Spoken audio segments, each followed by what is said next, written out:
Hello guys and welcome back to my channel. Today in this video I'm going to build and fly a new micro HD quadcopter. In this video I'm going to use the Tomoquads Banzai 2-inch frame, the iFlight SucceX all-in-one tower, which should make this build pretty easy. The camera that I'm going to use is the Runcam Split Mini 2. The receiver is going to be an FR Sky RXSL receiver. And as for motors, I'm going to use the Spintech Motors 1304 5200 kV motors, which I've recently reviewed, and this is going to make this build pretty interesting. So after this short introduction, the next thing I'm going to do is to assemble all the parts together, then I'm going to go over Betaflight settings and head outdoors and test it out. I hope you will enjoy the rest of this video, and I will see you in the end of it in order to give you my conclusion.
unfortunately, I did a stupid mistake after I've done some changes to the setup, and what happened is that I didn't use long enough screws and this motor got detached after a small crash and now it is no longer usable. So do yourself a favor and don't repeat this mistake.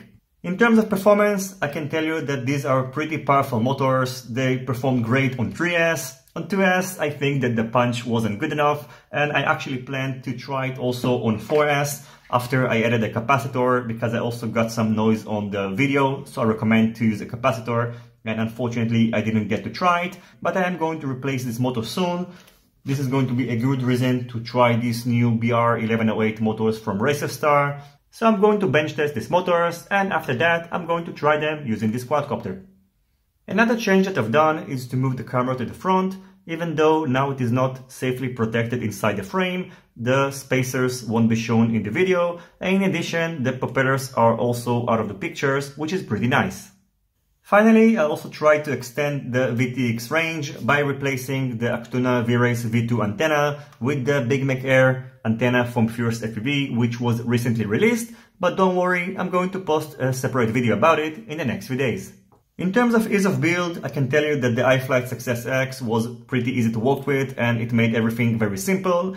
It has a very slim profile, so you won't have any issues to fit the Runcam Split Mini 2 or the Caddx Turtle on top, but I recommend anyway to use some spacers because you don't want the top plate to be too close to the camera board. You might notice that the current reading on the OSD was way off, and this is the only issue I had with the SucceX. And once I'm going to figure out the correct scale value for the current meter, I'm going to post it in the description box down below.